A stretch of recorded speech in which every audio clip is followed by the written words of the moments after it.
Greetings and salutations. Welcome back to another round of the Groggy Donkey. I am Jacob, the founder and editor-in-chief here at the Groggy Donkey, and I will be your DM tonight. I am joined by the wonderful stars of the Groggy Donkey. Please go ahead and introduce yourselves. Hi, I'm Morgan, and I play Vega Black Numbra. Hi, I'm Matt, and I play Zarkhan Oribos. Hi, I'm Talia. I play Astryn Hansley. Hi, I'm Kristen, and I play Harold. Just Harold. Last time on the Gatekeeper Chronicles, the Gatekeepers were aboard a moon elf vessel called the Banduar.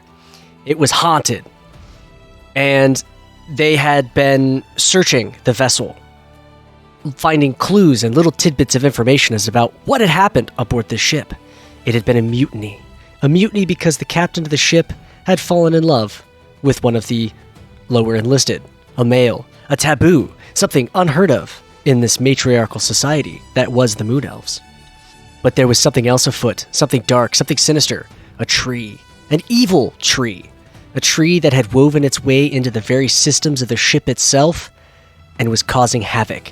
It had edited the distress signal that Eythor Falcox had sent out, and had used this edited audio clip to lure people in as a trap. And once it had them, it sought peace. But a tree's version of peace is one where there is no mortal kind. Humanoids do not exist. Seeking to rid the universe of this monstrosity, the Gatekeepers decided to blow the thing to hell, which was not exactly as easy as they thought it would be. But they managed. They managed to do just that, blow this tree to smithereens and escape. But Saren and her crew aboard the Bastard Star had to go one way, because Serenity had to go see if her brother Eythor was going to be okay, and to help him. This meant that the Gatekeepers had to board a new vessel, a vessel that they took from the Banduar, a ship called the Breath of the Void, a moon elf vessel that they made their own, and they sailed off to Drazo'Ber'Tala. And that is where we are going to pick up tonight's session. Now, you guys have just leveled up to level 7. You guys are aboard your ship, and as you sail through the stars, well, I should say as you sail through the void, stars begin to be seen again, because the void that you once were in almost seemed, not to sound redundant, but devoid of starlight. Cindy speaks up. Astryn. Yes, Cindy. It has come to my attention that this ship, the Koku no Ibuki, that is how it is pronounced, in the Moon Elf language. Oh, okay. It roughly translates to what you know it as, the Breath of the Void. But seeing as only Harold can speak Undercommon, or the Moon Elf language, I would like to volunteer my services to hardwire myself into the ship. Oh, that's a great idea, Cindy. Will you assist me? I absolutely will. So, Cindy walks over to the pilot's chair and sits inside of it and hands you a cable, which you have done this before whenever you hardwired Cindy into the what is the name of your ship again? The Night Owl. The night. Well, I was trying to go for the Gaelic translation. Oh, the Gaelic word. It's oh my goodness. Now I'm trying to remember how to say it. Kelach Odud. No, I'm gonna have to look it up again. I don't remember. You say that different every time. Anyway, the Night Hag or the Night Owl. Yeah. You've done this before. And it's a pretty simple process. It really just involves you opening up the plate on the back of Cindy's head and plugging this wire in, and then there's 2 little bolts that go on the side, and Cindy is now attached. There's some slight differences between a CIND robot and then the droid that you had previously, but similar enough that you could do this without any problem. And the ship is now your guys's to explore. On the upper deck, you will find that there is the cockpit, which is actually more like a bridge. The ship itself is roughly the same size as the Bastard Star, maybe a touch bigger, and it has a bridge as opposed to a cockpit. And behind the bridge, because space is limited on a vessel like this, there is a male quarters and a female quarters, because the Moon Elves are a matriarchal society. The female quarters is a little bit nicer and bigger. And then there's a lower deck below that has a loading dock and then a cargo area. There's, an engine room. There's a work table, a kitchen, and a common area. Nice. And whoever would like to do it, you guys can, in your group inventory, you guys discover 10 bricks of metal, 10 ingots of metal. How do we find the group inventory again? I don't remember. It should be in your inventory. Party inventory. Click on inventory. Party inventory. There it is. Okay. I feel like we're missing something, but out of there. You said 10 metal ingots? 10 metal ingots. They are black silver, and each one of these bricks is worth 5,000 gold pieces. Is it going to have to be a custom item? It will need to be a custom item, yes. Okay. I was making custom items to date, and I forgot to do that one, so that will be done later. I would like whoever would like to roll a... You could either roll a history check or a technology check. I'll do a history check. That'd be a 17. Okay. Anybody else? Making a tech check. Never mind, I rolled a 3. What am I rolling? Either a history or a technology check. They're both the same, so it doesn't matter for me, I guess. I'll do a history. 14. Okay. Astryn and Zarkhan, you two know that black silver is an actual natural occurring metal that was originally found on the Prime World and then eventually found in other places throughout the galaxy, such as Storkar. Drazo'Ber'Tala is one place that it can be mined, and there are some deposits in Vacalor and Wargixera. It's a very expensive or valuable material, and it's used a lot in ship maintenance and special weapons. And a lot of times, mechanics will deal solely in black silver. Oh, cool. And the ship just had this on it? The ship had this on it. It's just, I'm guessing it's just for maintenance on the ship?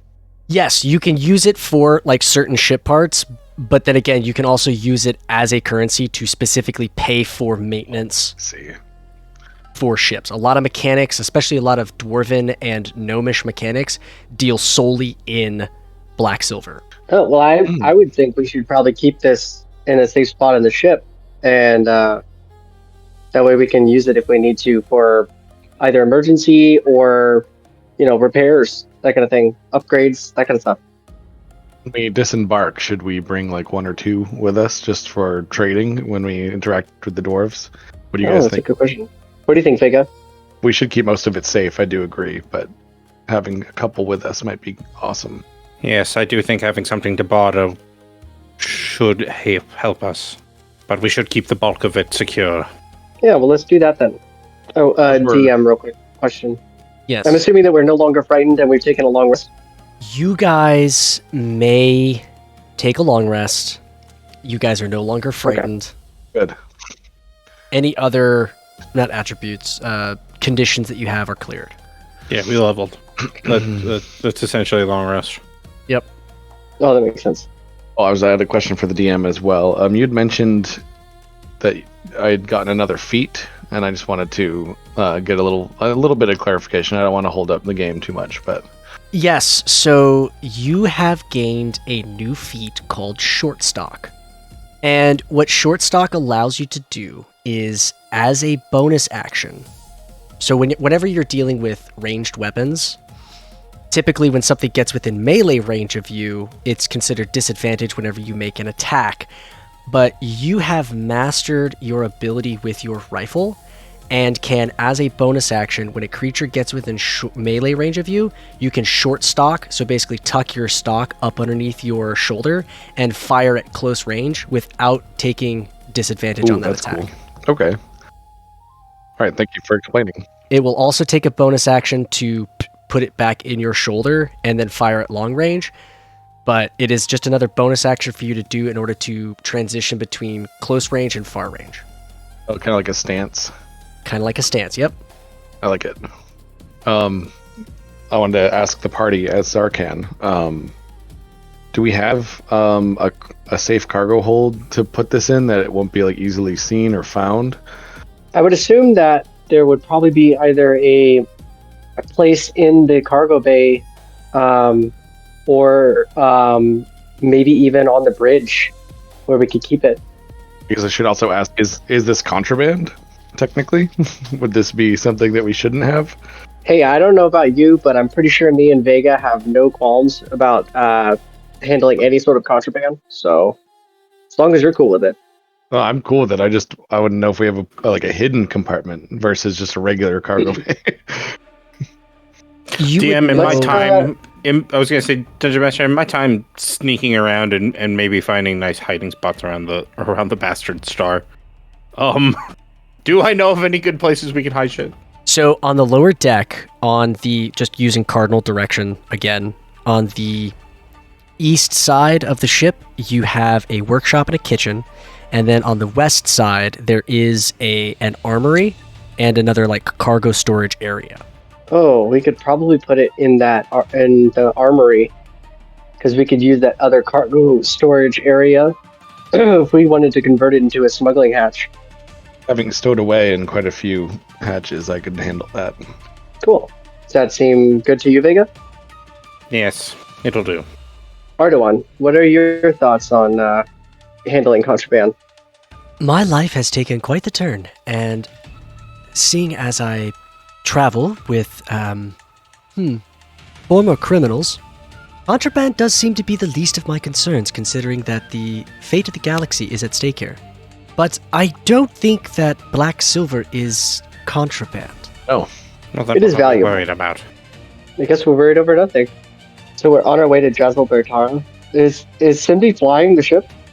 Cindy is flying the ship, and Onibath has made a hammock on the bridge, like kind of in the windshield, almost as if like a rear view mirror. You know how some people dangle things? She's got like a hammock set up right there, and she's just lounging. Cute. Astryn, as you make your way through the ship, the breath of the void, I want to pause right there for a second and just apologize to any of my Japanese-speaking listeners. If I butchered the name of the ship, I apologize so deeply. Anyway, as you make your way through the ship, you walk through a doorway. And instead of walking into the room that you wanted to walk into, you step out into this very familiar scene of a marble platform resting in these fluffy white clouds underlit with this orange sunset.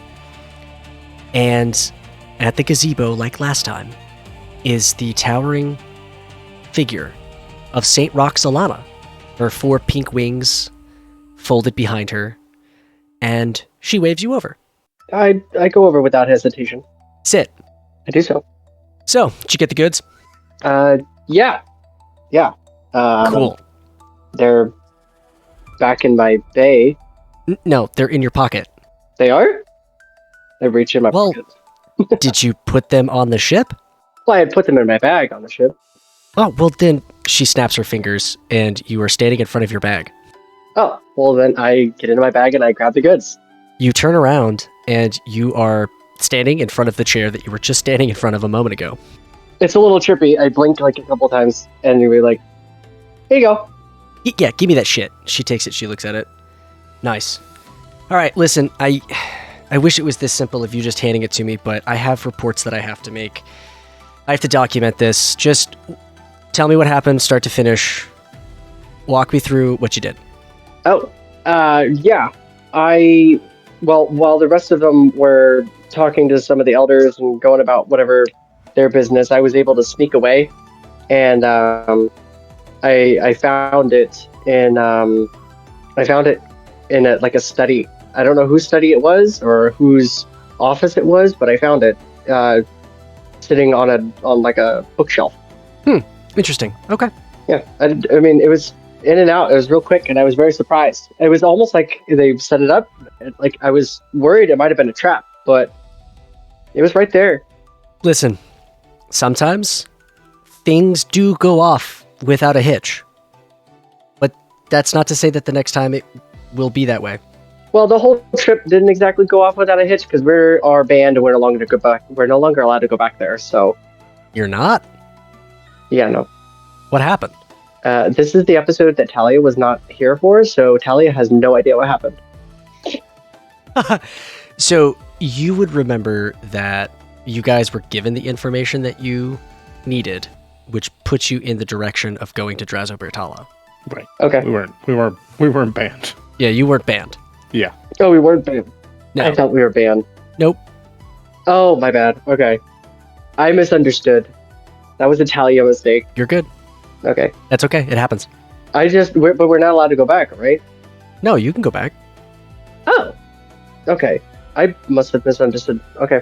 Never mind. No, I tell her that the whole trip was successful. All right. Well, I think that buttons things up here on my end. Yep. All right. See you later. And you are walking into whatever room it was that you were going to walk into. Cool. It would probably just be like most likely the kitchen. Been a long day. A little hungry. What is everyone else getting up to? Zarkhan, Vega? I'm chilling in the cockpit, probably. I'm actually already sitting in the gunner seat, making myself familiar with it. Hell yeah. First time on a moon elf ship. I need to make sure I understand the controls. Well, as you sit in the controls, you hear Cindy's voice come through one of the speakers. Zarkhan, Yes, Cindy?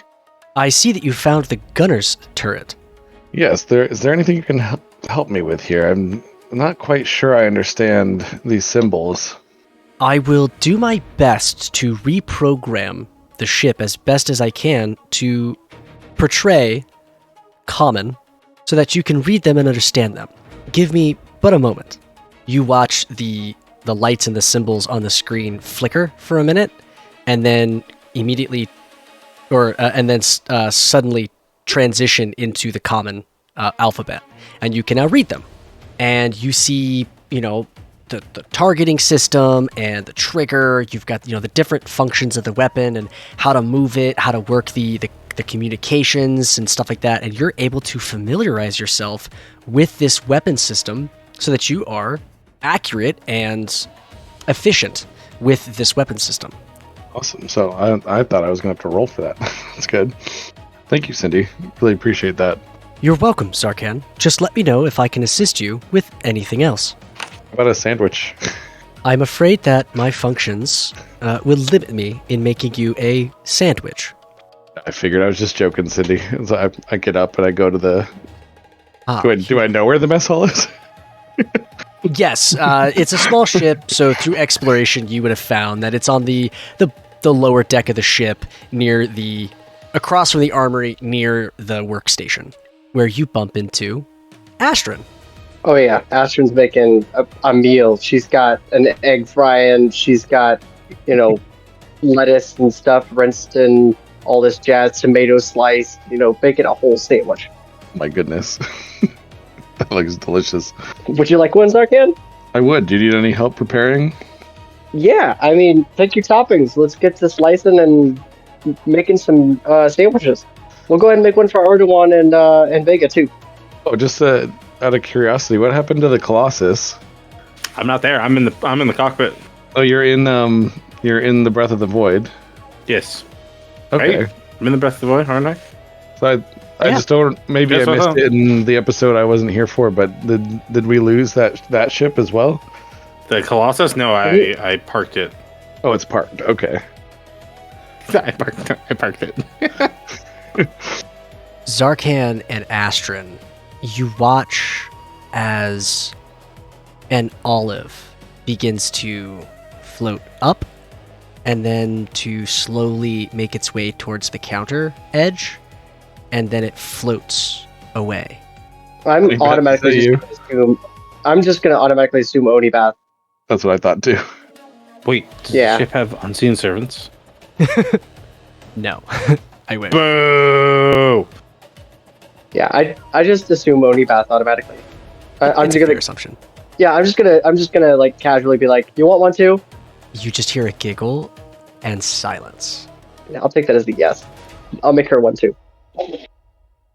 Okay. Yeah. Anything else that you guys want to do on your trip? Oh yes, I'm going to fashion my wig now that I have all the hair that I need for a wig. That's right. Okay. What I would like from you is two things. First off, I would like you to make me a dexterity check plus your proficiency bonus, so a sleight of hand. Okay, so sleight of hand check. Yep. Alrighty. That is a 25. Jeez. I have What does this wig look like? It is a fantastic wig. It's got that balayage colors in it, because I have multicolored hair from both Yep. Luca and from Harold. So it's got a little bit of like a balayage, but also like some streaks in it as well, where it's like multicolored kind of, and it's wavy. So I've kind of waved the hair because it's two different textures. So I was able to get the texture in the wig just right to where it's kind of wavy. And I'm going to assume that it's probably shoulder length. They're probably not any longer than that. So it's like shoulder length hair.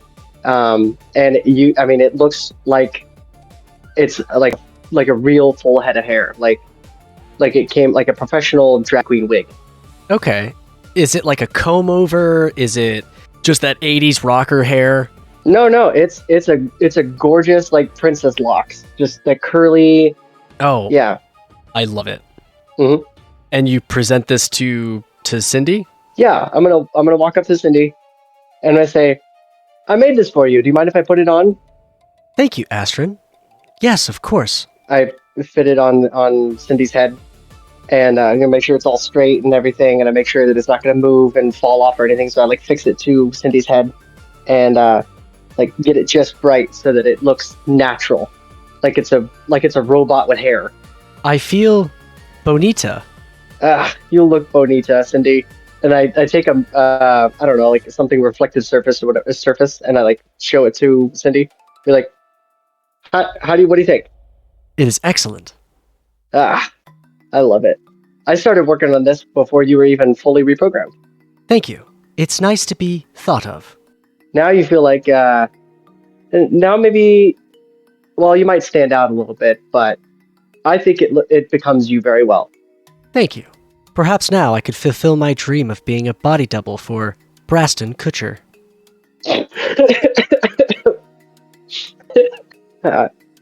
Yeah, we'll get you there. Cindy, I never want you to say that name ever again, as long as you are functional. Comply? If it makes you happy, Vega. Very good. For my other two players here and for my listeners, a Braston is a homebrew creature that I have made that is native to my worlds. It's very dragon-like.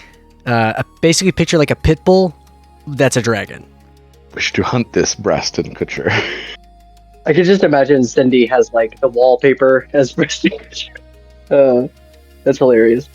I would also like to give Cindy my jacket from the Bastard Star and put it on Cindy so that they're wearing like a jacket that looks really cool, Okay. Yeah. Hell yeah. Yeah.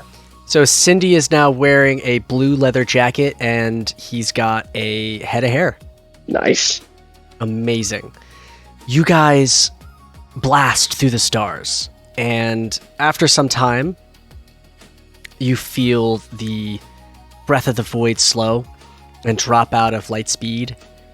And as you make your way to the bridge to view out of the large front window, you see a gorgeous planet white wispy clouds in the atmosphere, a lot of water, green, lush-looking land features, and surrounding the planet, or I should say, at intervals around the planet, there are these 3 space stations. And you make your approach, and Cindy gets on the comm and hands the communicator to whoever wants to take it. Who wants to take the communication device? I'll do it. And I'm going in. On the other end of the line, you hear a voice. Identify yourself, please. Oh, Christ. What's the name of the ship again? Keep changing it on me. It's the Breath of the Void. This is the Breath of the Void. Seeking clearance for landing. Breath of the Void? What the hell kind of a name is that? Where do you hail from? I can't identify you. Oh, God. Do I lie? I'm not gonna lie. I could lie, but I'm not going to. Maybe I should. Coin flip. Coin flip. Coin flip. I know, right? Okay. I'm going to say to them, I'm a monk from the Semiminigan on pilgrimage. My compatriots and I are simply looking for a place to stay for the evening. That's such a shit look. What the balls? Gregor, you hear this? Monks from Seminigan. We're looking to resupply and restock. That's the craziest fucking thing I've ever heard. But don't see any reason why we can't let them in. Well, is there anything in the books about it? No, just let them fucking pass, you daft idiot. Alright, fine. Keep your drawers on. Breath of the Void, you clear for a landing. You can land on the Goldfather. Affirmative. Docking Bay 7. So space dwarves speak with a Scottish accent, but dwarves on the prime planet speak with a German accent? Listen, I can only do so many voices, okay? Okay. I'm not Matt Mercer. I don't have 3,000 different voices just plugged into me, okay? Unlike some people, I am not a professional voice actor. Hell yeah. Anyway, you Which approach. is curious regionally, but sorry. Go Yeah. ahead. just curious. Yeah. No, it's a personal fair. attack. No, it's a fair question. Anyway, you approach the Goldfather, and as the Goldfather gets closer, it gets bigger and bigger and bigger, and there's a series of flashing lights near one of the open bays, and Cindy expertly pilots the ship into and then lands the Breath of the Void. As it lands, the docking ramp, or the loading ramp goes down, and you guys may exit and make your way into the bowels of the Goldfather. I've put a map in the Discord chat. Wow. Oh, Before we disembark, I would like to ask Cindy if they would like to come with us, or if they would like to spend some more time with the ship, familiarizing themselves. Astryn, this sounds strange, but for me to be plugged into the ship and have as much control as I do, it is almost as if I am becoming one with the ship. You might equate it to a marriage. I need to learn the ship. She and I have a lot of catching up to do. You know it. Go ahead, Cindy. You exit the docking bay, and you go. There's at the north side of the northwest side of the docking bay. There's some stairs that go up, and you find yourself in this large chamber. A lot of it seems very bare bones, which is odd because this is like the Dwarven homeworld. And you know that the dwarves don't live on the planet, they live in these space stations. So it's a little odd that this is as bare bones as it is. It almost looks like a mining colony in space.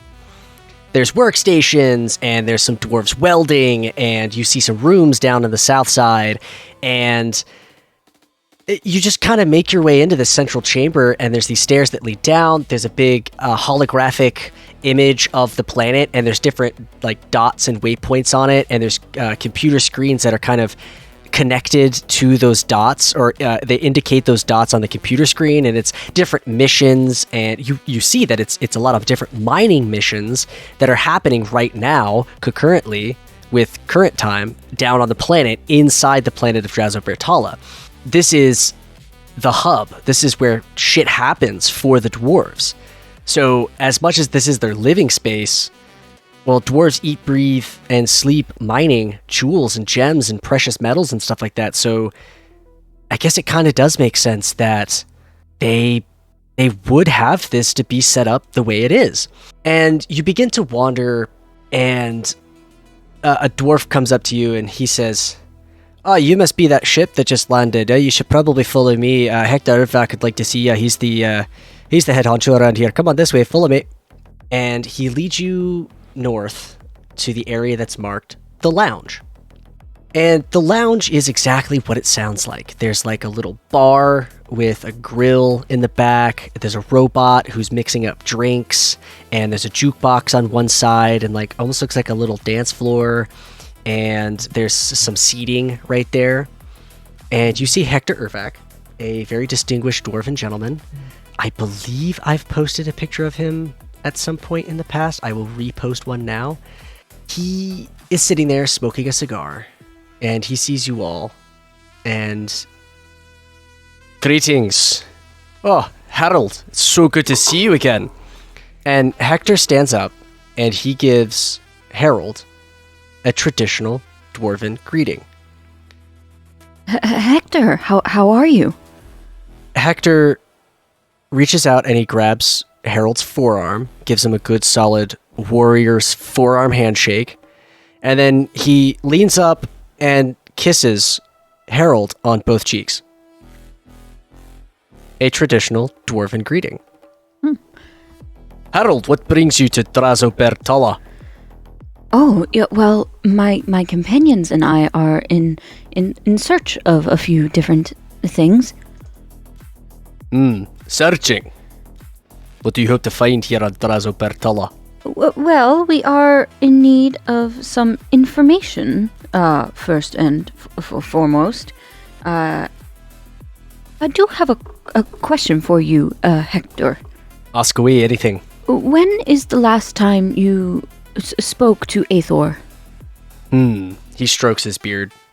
It's been nigh on a week since I've heard from Eythor. Why? Well, we heard a distress call from him not too long ago. Saren went to go investigate, but I just wanted to know if you had heard anything. I had not heard anything. Is there... You said a distress signal? Yes. We don't have much information right now, but the call was talking about an uprising on Urgixera. I believe he had been betrayed. I knew that deal with the theocracy had go sour. Yes. Well, once we hear back from Saren, I can keep you updated if you would like. I appreciate that. I might reach out to the lost myself. Oh, perfect. So, yes, we are in search of information. Have you, by chance, heard about a Kraystar? Kraystar? Nee. What else exactly are we searching for on this planet? Was there like a physical, tangible item? Because I know you said that we were searching for something to talk to Marion or do something like to get to Marion for Onibath's sake, but I don't remember what that was. Onibath was looking for a shard of the Black Rainbow. Okay. You all would know this. And as a reminder, you guys also know that Kraystar's children are supposedly here on Drazo'Ber'Tala. Forgive me, guys, I forgot to mention that earlier. Hector, have you ever heard of the Black Rainbow? Myths and fables, Harold. Don't concern yourself with old wives' tales. Oh, okay. And then one last question, Hector. I apologize for all these questions. But do you know of any powerful celestial beings? Possibly the children of Astralpia? Astralpia. We dwarves once feared that Astralpia might be behind the tragedy that befell us all those generations ago. But the more we've looked into it, the more we've decided that that's not the case. Tragedy? What tragedy? Come, Harold. You must know. I'll follow him. What? Oh, he's not showing me somewhere? No. He's surprised that you don't know. Are you talking about the sickness of your women? Aye. This might be an odd request, Hector, but I specialize in biochemistry. Would it be possible to look at the DNA of one of the females? I understand that you guys have them cryogenically frozen at the moment, but if I could get DNA from a male and a female, are there any healthy females left? Oh, wow. Roll a persuasion check. 15, 16, 17. There has to be some left, right? Hector, you guys all see Hector. He looks very sad, and he follow me, and he leads you from the lounge across to the west side of the Goldfather and into the cryo room. And as you enter the cryo room, it's exactly what you would think it would be. It's a white-walled room with a bunch of machines just lining the walls and in aisles down the center of it. And it's a bunch of cryogenic chambers. And as you get close to them, you see that there are a bunch of female dwarves frozen in time, scientifically frozen in these chambers. And on the side, there's these little data pads that show their vitals. And of course, they've got decreased heart rates and decreased, breathing rates. Their brain waves are still functionable, but decreased. And they're alive, seemingly okay. But you do know that if they were to wake up right now, they would probably die within the day. Hector, the illness in this cryogenic state, has it been halted or just very slowed? Have you done any tests? Cryogenetics is a very tricky thing, Harold. Even I don't fully understand it, but from what I do understand, the disease has been slowed. It progresses, but at a rate that is far slower and not as aggressive as it would be if they were weak. With your permission, of course, I would like to look at DNA and splice it to see if I can find the disease strand and the possible cause and a cure. I am very good with that kind of thing, and if I can help, I would love to be of assistance. Harold, if you can find a cure, I will do everything that I can to aid you. The dwarves have been grown in test tubes for generations. We extracted eggs from their ovaries and combined them with cells from the males, and that's how the dwarves have continued to reproduce. If you haven't noticed, this place is, well, it's a goddamn sausage fest. But by doing this, have any females been born? Or has it only been males? Hector opens up another door at the other side. And in the other room, you see smaller cryogenic chambers with baby female dwarves inside of them. And were they born with the disease? That's hard to tell. We've never truly been able to identify the source or its genetic code. But from what we can tell, they've inherited it from their mothers. If I may stay up here to help you and search for this, would you be willing to aid my companions in any way in our search for things possibly on the planet? Of course. Harold's gonna look at Vega and Astryn and Zarkhan and just be like, are you all going to be okay down there with their assistance without me? I would prefer to stay up here. course, Harold. That's what you wish. Perfect. Do you need us to look for anything while we're down there? If you find any interesting herbs or gems or anything that would aid scientific research, please feel free to grab some of that for me, but nothing necessarily in particular. I will do my best to find some. Thank you.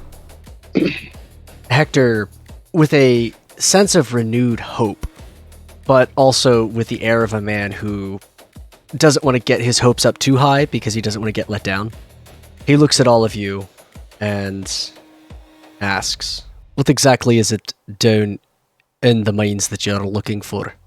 Any sort of information that can help us find, the things that Harold mentioned, Kraystar, or any sort of. We're trying to stop him. If Kraystar comes back, it could mean the end of the universe, which would mean everybody, including you and your people. Astryn, I've got limited resources here at my disposal, but I am willing to spare what I can. There are settlements on the surface? Aye, there are what we might refer to as small villages throughout from the old days, but only 2 known cities exist on the surface. Everything is subterranean, however. We should go to those. I will put my best man on the job. And Hector leads you back out to the main room and says, here comes my best man now. Oh, God save us. Brody is the best way to describe it. He's got like a very poofy. Do you guys know what Mungo Jerry looks like with that big poofy like afro kind of deal, and then those thick lamb chops? Mm-hmm. Yeah, it's that, and he's wearing a wife beater and white boxer shorts with hearts on them, and he kind of bebops his way over. Hector, didn't know he had company. Who are these guys? Brody, put some fucking pants on. We've got company. Oh yeah, alright. I'll be back in a. God damn it! I keep messing up my accent for Brody. I'm gonna roll with it anyway. Alright, I'll go put on some pants right now. Just give me a second, alright? And he like chugs his stumble stout and then he runs off. He comes back a few minutes later with pants on and sticks out his hand. Oh, name's Brody. I take his hand and I say, "Hi, Brody. I'm Astryn." Nice to meet you. Brody attempts to give you a classic Dwarven greeting. Astryn is not one to necessarily offend people's customs, so I will let him. He grabs your forearm, he gives you a good solid forearm handshake, and then kisses both of your cheeks. Vega says, "Don't touch me." Brody just kind of backs up and... Alright, well... Dungeon Master. Yes. How much of the lizard folk in your world, how much of their culture have you already figured out and said to the viewers? Not a lot. Listeners? Why? What's up? Do you want to add something? I was just thinking Zarkhan could say, "Hey, I'm Zarkhan," and he's going to give a traditional northern lizard greeting. What is a traditional northern lizard greeting? He just puts his hands on his shoulders and just like puts his head like against his head in like a soft headbutt. I love this. Brody is all about it. Oh, we might have just mind melded there. They just do the John Cena thing. No, I'm kidding. We're visiting your planet or settlement, and we need somebody to go with us to the surface to check out some of the abandoned ruins. Oh, it's scary down there. We can handle scary. What's exactly Oh, don't say I didn't warn you. what's exactly down there? It's dark and spooky. Lots of bugs. Like, Oh no. Zarkhan puts his hands up, And sort of like to show like size, like bugs like this, or like he puts his hands really wide, or like this. Brody opens his arms as wide as they'll go. Oh, the big bugs, like large ones. they're terrifying. Yeah. Oh, and also, there's these. Oh, they say that it's haunted down there. There's this one shaft called the Taint. No one goes down there anymore. I don't see why I look anyone over and would go, down there. might have to go visit the Taint. No one's going to go see the Taint. Astryn, do we have to visit the Taint? Nah, well, if we have time. Astryn, don't answer that question. Well, if you're trying to get to one of the old Dwarven settlements, then you're going to have to go through the Taint. We're going into the Taint. Fantastic. Brody, you'll be going with them. You can show them all the gear that they're gonna need, and you could take the Jabberwocky. Brody beckons you all to follow him, and he leads you to... find my map again. To the chamber that is just south of the lounge. You go up some stairs, and you find yourself in the expeditionary room, where all the mining carts are. Quote-unquote mining carts. Ooh. They're not mining carts in the sense of what we would picture tracks with a little cart that sits on them. No, they're four-wheeled, all-terrain vehicles. These will get us about as far as... fuck, I am mixing up all my accents tonight. Yeah, so this one here, this will get us about as far as you can, and then we'll have to hoof it on foot from there. Who's up for a little adventure? I don't see what a choice we really have, do we? We have to get some kind of eyes on these ruins. Vega gets in. Whoa, what are you doing? You've got to suit up first. Oh, right. Surface. So what kind of gear are we looking at? Oh, well, there's lots of gear that you're going to need. It's not just as simple as going down in the mines. There's other things that we're going to have to do down there. Like what? Well, I'll let you in on a little secret. So, when Hector says that you could go down in the mines and he'll help you out, I'll let you go as far as you can, but, if there's stuff to be collected along the way, you probably should help. You're asking us to do your job. Oh, so we're going to do some mining. Oh, it's great. Come on, let's go see John. He'll get you geared up real quick. Brody leads you over to another dwarf. This dwarf is, a stout dwarf with a black mohawk and tattoos on his hands, and he's sitting there next to a pile of gear. Brody, who are these people? Oh, these are the new guys. I'm gonna take them down and show them the Taint. Great. Oh, everyone, this is Rusty Dutch Ace. We just call him John, though. Nice to meet you, John. It's quite the name. Pleasure. John hands you all a special mining suit. You can all add into your inventory a series of items. This next part is kind of mundane, and I might actually cut it out. I don't know yet. Well. If it isn't our listeners, you've done an excellent job to make it this far. You're very clever, aren't you? Yes. I may have need of you. Visit our Patreon at Groggy Donkey, where you can find news and updates about the show, upcoming projects, and more. Tier 1 patrons will acquire the Tankard tier, giving you access to behind-the-scenes episodes of History Check, our Q&A sessions, and all other special episodes. How delightful. Pitcher Club, our second tier, will allow you to submit questions to the cast and name NPCs featured in our games. And there's so much more to come in the future. You can find all the platforms we broadcast to at aratgroggydonkey.podbean.com and choose your podcast service of choice like Spotify or iHeartRadio. Adorable.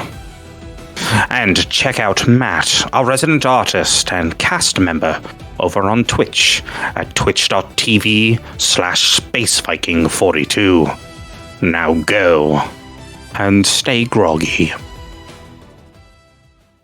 I did decide to cut all that stuff out because it was terribly mundane. But while they were adding items to their inventory, Brody chimed in with a few things to say. They might have been words of encouragement. We'll find out. Unfortunately, all your fancy gear here just won't work down in the mines. You're gonna need some extra protection. It's a dog's life out there, down in the dungeons or the mines. So get used to it. As Vega's already planning on ditching half of this stuff.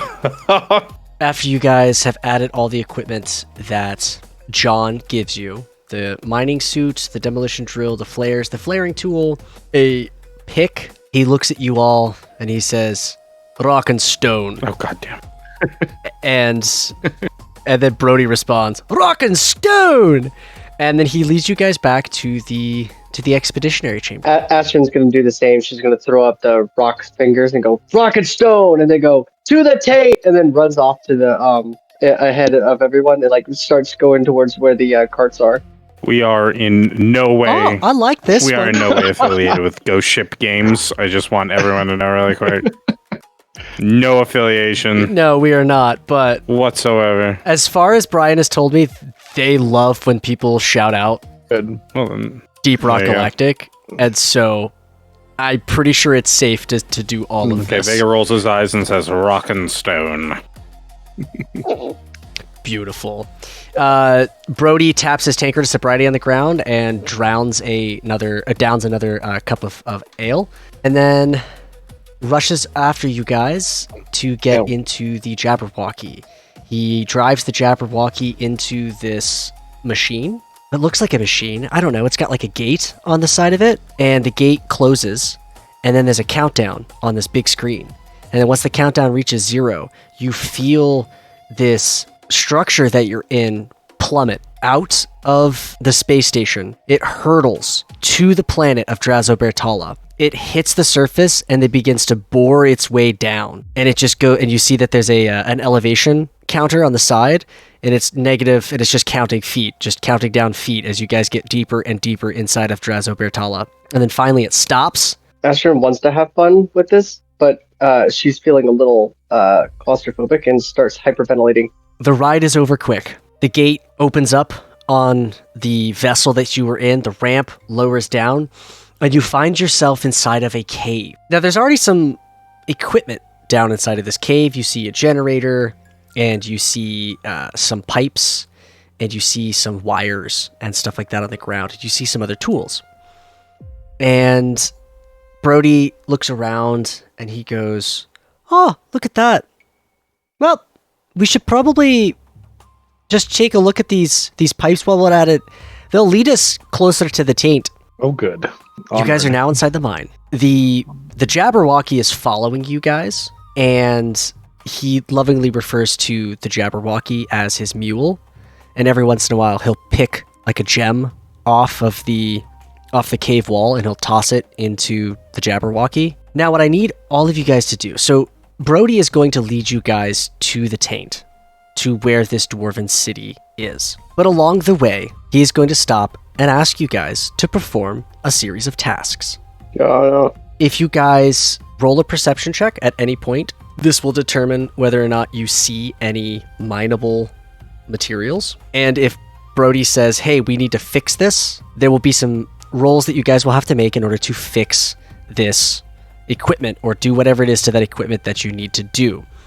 The first thing that Brody mentions is he says, oh, look here, this tubing came off. We should help me reconnect this. Who wants to help Brody reconnect this tubing? Zarkhan will try. Okay. Zarkhan, you reach into your pack and you pull out your flaring tool. And as you do this, Brody takes a flare out of his pack and he drops it on the ground. And it lights up the space a little bit brighter. And he explains to you how to flare this tubing. So we need to reconnect this tubing from the generator into this so that fluids can flow, but it's damaged, so you'll have to cut off this piece and then flare it to be able to attach a new fitting onto it. I need from you. Let me find my page. Nope, wrong way. Oh. Okay, I need a technology check from you. Very well. That'd be a dirty 20. Zarkhan, Brody is good at what he does, but he's not a good teacher. But despite Brody's lack of explanation and his lack of a gift of portraying to you what is that you need to do, this makes sense to you for some reason. Just everything that you need to do with this tubing makes sense. And you cut the pipe or the tubing off, you put the nut on the one side, you clamp the flare tool onto it, you depress the bevel, the the angled press into it, and you expertly, without cracking the tube, you flare this out, this copper piping, and you unscrew all the tools from it, you put them back in your pocket, and you connect this copper tubing back to the machine where it needs to go, and you've fixed the problem. Wow. Zarkhan just gives Brody some side eye, and he's just like, I've laid some pipe in my time. Take a point of inspiration for that. Thank you. Terrible. Just awful. Oh, it's I awful. sat on it for like 5 minutes. I was just like, God damn it. Well, Should I? I knew that joke was going to come up, but I just wasn't quite sure when or what the situation was going to be, and I'm so happy for it. It fit with the role. I had to do it. Hell yes. As you guys are exploring the mines and making your way closer to the Taint, Harold, Yes. you are up in the medical wing, Yes. and a dwarf approaches you. He is... Gosh, I want you to picture just whatever comes to your mind whenever I say a dwarf doctor. Okay. I kind of, in my mind, picture Bones from Star Trek. Okay, Whatever that's variant of that you want. And he says to you, "Greetings, I am Durgal Jones." It's very nice to meet you. My name is Harold. Just Harold. Harold, you must be the one that Hector spoke of. Yes. Allow me to give you access to my facility, and you could do whatever research it is that you desire. Thank you. Harold, what do you want to start with? What is it that you want to do first? Harold is going to start by seeing if they have DNA from one of the males, one of the adult females, one of the newborn females, and one of the newborn males. Okay. Durgal goes off into a chamber and comes back with a couple of different vials. And he has them labeled appropriately. So you see that you've got a newborn, just a male dwarf, a newborn male dwarf, a female, and then a newborn female. He has the DNA of all of them, and then he has the appropriate equipment for you to be able to view these. Okay. I would like Harold to make me a medicine check. No. Stop it. Stop it. Come look. No. Nat 20, baby. Jesus Christ. For 23. Okay, so with a natural 20, Harold. God. I don't even know if I was prepared for this. Anyway, Harold, you begin to look through the DNA, and as you compare the different DNAs together, you see that very quickly you find in the female DNA from the older dwarf female, you see that her chart is, she is actually one of the oldest dwarf females to be in the chamber. Mm-hmm. There have been several that were before her, but even though the disease has been slowed because of cryogenics, there have been some that have passed away. It has progressed still enough. So she is the oldest one in the chambers. And you quickly identify this weird little tag onto some of her DNA strands that you also see in one of the newborn females. Now, the quantity and the strength of this little genetic tag is less in the newborn than it is compared to the older dwarf. But you also see that it is not in any of the male DNA from a newborn or an older male dwarf. Excuse me, Durgal. Yes, Harold. Have you noticed this tag on the DNA before? And have you ever tried isolating it? He looks at what you're looking at. Can't say that I have seen this tag before. It's very strange. It's definitely foreign. Yes. It does not seem to align with any dwarf DNA at all. I would like to try to isolate this and experiment to see if I can kill the tag, if you will. Of course, this way. And he shows you to a different machine where you begin to run some tests. This is basically like a mass spectrometer. And as you spin this DNA, this tag, this strange mutation, this strange thing, whatever it is that's on this, this DNA, it comes back and it's odd because there's a mix of the computer is unsure of what it is. It's like, oh well, it's either 100% celestial or it's 100% infernal, or both. Oh, that is very, very interesting. Harold, Yes. I would like for you to roll me an intelligence check, and you can add your proficiency bonus. 19. Well, Kraystar is kind of celestial, but he also kind of seems kind of infernal. Right. And, well, you know somebody who is kind of celestial, kind of infernal. Mm-hmm. I know where this is going. But you also know that supposedly there are other of these beings in the minds of Drazo'Ber'Tala. What does Harold want to do? Harold is going to step away for a minute, and he's going to try to speak to Baal. Okay. What does this look like?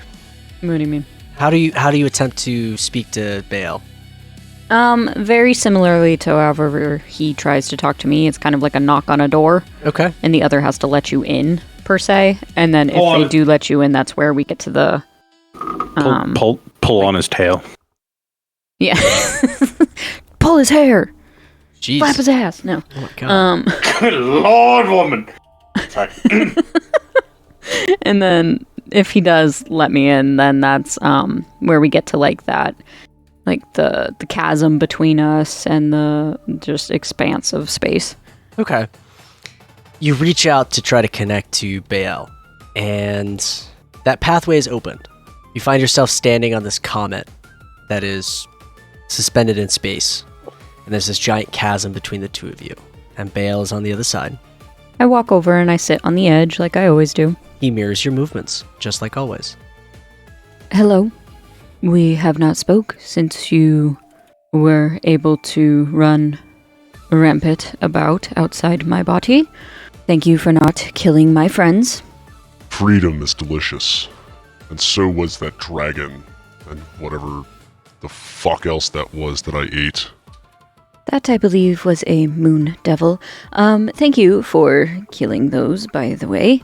I'm glad you had your fill of meat and blood. I tasted that on my tongue for 3 days after.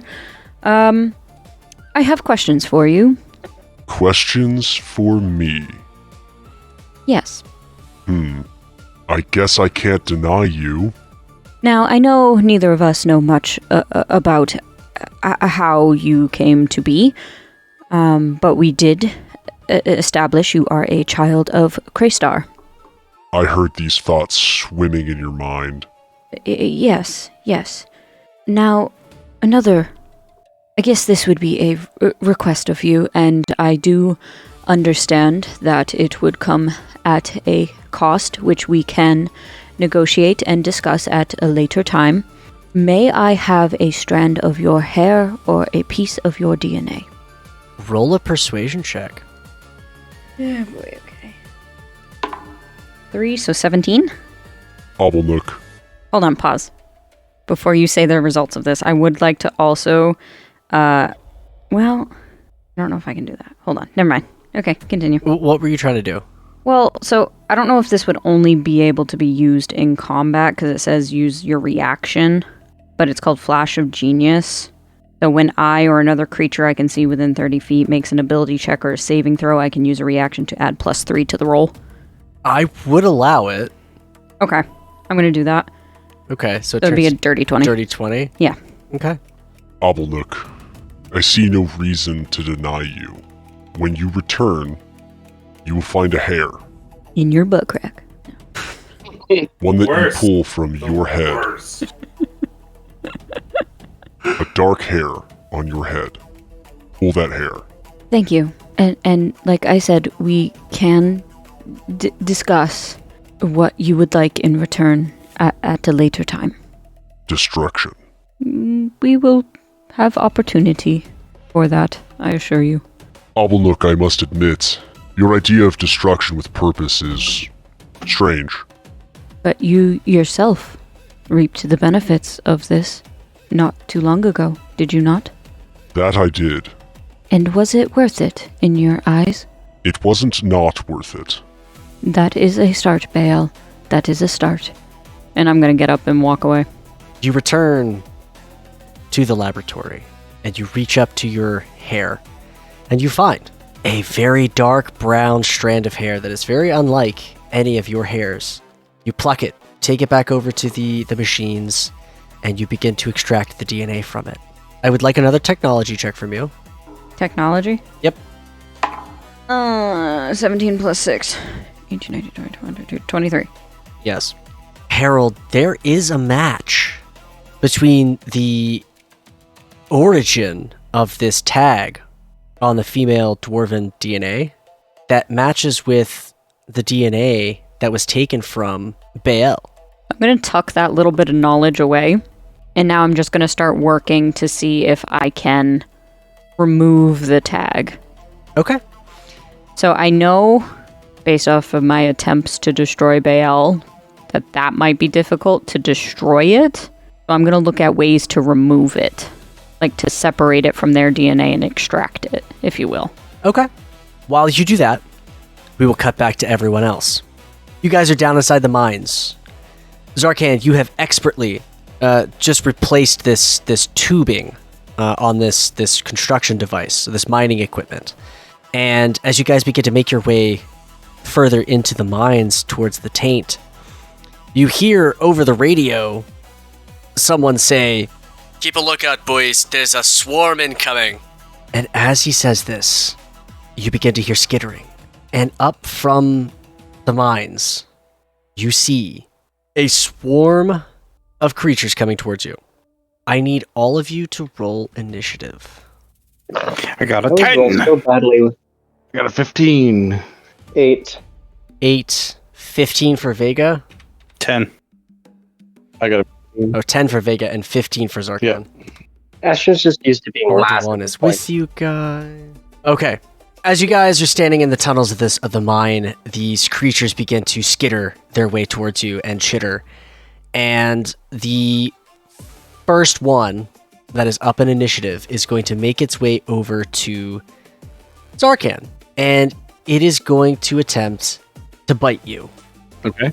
Oh, Zarkhan, did you take a long rest? I did. Oh, for some reason Okay, it didn't. That's weird. I was gonna say, yeah, I did don't do have it. all your hit points. Recover all hit dice. Take long. That's weird. I did do it. Oh, I didn't. I forgot it was a double. You had to confirm. Okay. Okay. All right. Its mandibles reach out towards you, and they clamp onto you and pierce through your armor. And you're going to take 9 points of slashing damage, and you feel something leak through the mouth and into your armor, and you're going to take an additional 2 points of acid damage. Ouchie. I need you also to make me... Oh, you are considered grappled also at this point. Oh, perfect.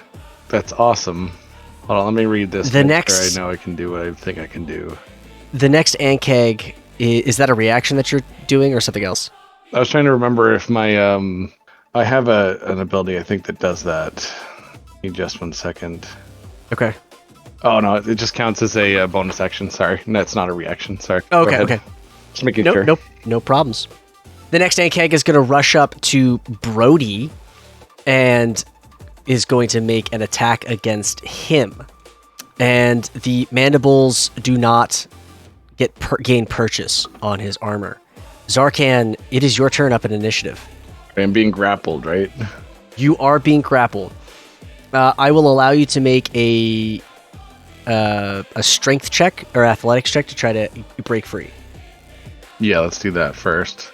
This will take your full action. So if you wanted to do your bonus action thing, Right. Okay, yeah, I could actually do that. You're right. So I'm gonna do Hungry Jaws then, since it's attached to me. I'm gonna bite him back. oh you go. shit, okay. Nice. That'd be a 14. Your jaws latch onto this Ankeg. How much damage do you do? 5. Beautiful. Amazing. Did not see that coming. I love that. I mean, lizards do eat bugs, so kind of checks out. This is fair. Delicious. This is fair. A delicacy. What else for your turn? Do I still have enough action to do athletics and try to get it off of me too? Absolutely. That was your bonus action to bite it, so absolutely you can make an athletics check. So that's a 24. Oh. You grab the mandibles of this Ankeg and just like tear it open and throw it off of you. You are no longer grappled by this. Good. Any movement you'd like to take on your turn? The swarm is like coming at us. Like there's a bunch of other bugs here, right? There are 3 other bugs besides the one that attacked you. Okay, I'm not gonna move then. Okay. So that will bring us up to the other Ankeg's turn, and it is going to rush up to Astryn, and it is going to make an attack. Ugh. And its attack hits you. It rolled over 17. It rolled a natural 20. All That is actually going to be No. gross. You are going to take 18 points of damage. Nope, sorry, hold on. Yeah, 18 points of damage. Okay. And you also feel this acid seep into you. Yeah. And you are going to take an additional 7 points of damage. Yeah, I don't look too great. You are considered grappled. Cool. So with the grapple, does that automatically happen, or? Yes, if the target is large or smaller, it is grappled. Automatically grappled. Okay, never mind. Because I was gonna say I have this new thing now that I'm level 7, called evasion, but that's only if I have to throw a dex saving throw. So never mind. Gotcha, okay. Ardawan is up next in initiative, and he is going to take his hands, and he's going to do a complicated little doodad with his hands.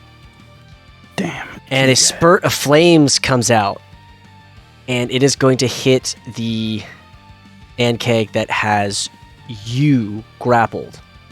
Okay. The fire rakes against it and burns this creature. Vega, you are up in initiative. Okay. I'm thinking let me cast Mind Sliver on Ankeg attacking Zarkhan right now. I think we should free up Zarkhan if we can. But Zarkhan is free. Oh, never mind. Yeah, one is in his melee range. I'm still gonna attack that one. Okay, We'll still attack that one. The one that he literally just threw off him. fair enough. Mind Sliver. It needs to make me an intelligence saving throw. Wow. Yeah. What's your damage? Yeah. It should not be surprising that this creature is not very intelligent, with a -5. Yay! That's 9 points of psychic damage, and it's going to suffer. Stand by. Going to suffer 2 points. Oh wait, no. Hang on. I wondered, Dungeon Master, would you rather roll the 1d4 to subtract from its next saving throw, or should I? No, you go for it. Okay. Whee! Okay, it's going to suffer a -2 to its next saving throw before the end of my turn. Let me just jot that down real quick. And I'm going to fly off 10 feet somewhere farther away from the Ankeg. So it was a -2 to what now? -2 to their next saving throw. As Okay. I scramble their brains. Yes, you did. Yes, you did. Is that all for your turn? Yeah, like I said, just fly away 10 feet. Okay, Go on. you fly away 10 feet. Astryn Hansley, you are up in initiative. Oh boy. Let's see. I'm grappled. There's not really much I can really do other than try to get out of its grasp. I will allow an acrobatics or an athletics check. Well, see, the problem is because I'm wearing this mining thing, I'm at disadvantage with both of those. Hmm. So Hold on, you're wearing medium armor? yeah, I'm wearing the that what you call it that you told me, the dwarven mining suit. Yeah, it was something that I was supposed to negate. You do not have disadvantage on dexterity. Ah, okay. So acrobatics then. Okay. The Dwarven mining suit was only supposed to give you a minus to your speed. So for the heavy version, which Zarkhan is wearing, it's a minus 10 to your speed. And for the ones that you and Vega are wearing, it's a minus 5. Oh, okay. Yep. All right, so acrobatics. Hell yeah. All right, 24. Astryn, you wriggle out of the mandibles of this Ankeg, and you are now free of its grasp.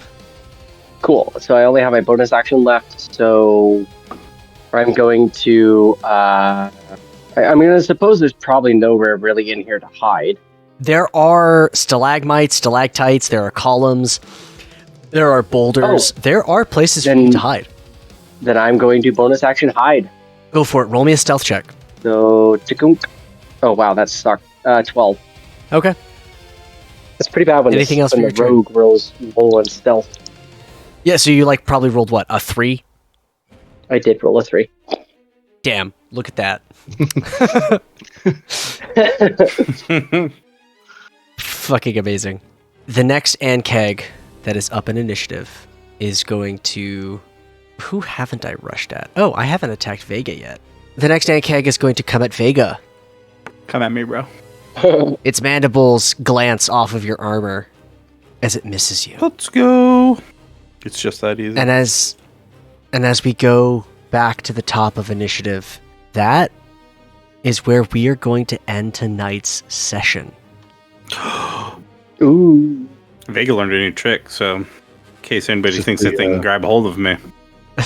The slow pan out, and then the fading of the audio And then the credits roll. in the middle of the battle. I Groggy Donkey. think this is actually the first time that we've... Wheel those... Go ahead. I think this is the first time that I've actually ended in the middle of a combat, so... I'm just gonna say. That's pretty cool, though. Thank you for joining us for another round here at the Groggy Donkey. We look forward to having you join us next time on this exciting sci-fi adventure. What will become of the gatekeepers?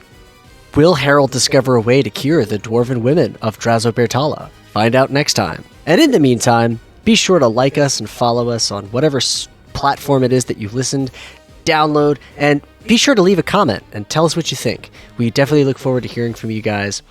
And a very interesting shout out to all of our listeners in Brazil. Oh, fantastic. Ooh. Fancy. Yes, that's the fun thing about my the Podbean will tell us sometimes where people are listening, where our audience is. And every once in a while, we'll get one from this country, one from that country. But I've noticed that we've had more than a handful in Brazil. And so whoever you are, or whomever you may be, thank you. And to all of our listeners, until we meet again, stay groggy. Bye. Bye. Bye.